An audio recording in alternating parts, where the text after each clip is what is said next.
Successful হতে গেলে কি কি লাগে, কি কি ক্যারি করতে হবে? ফার্স্ট অফ অল যদি বলতে হয়, অনেক অপমান সহ্য করার ক্ষমতা রাখতে হবে।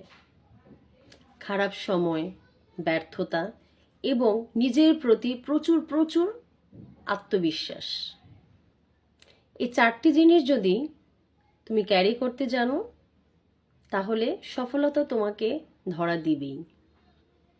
আমাদের জীবন চলার পথে নানান আঁকাবাঁকা পথে আমাদের হাঁটতে হয়, হাঁটতে গিয়ে পড়ে যেতে হয়, পিছলিয়ে পড়ে যাই, আবার কেউ ধাক্কা দিয়ে ফেলে দেয়। তো কদমে কদমে আমাদের বিপদ, খারাপ পরিস্থিতি আসবে, কিন্তু আমাদের এগুলোকে ক্যারি করার ক্ষমতা রাখতে হবে, তবেই সফলতা ধরা দিবে। সফলতাকে তুমি খুব কাছ থেকে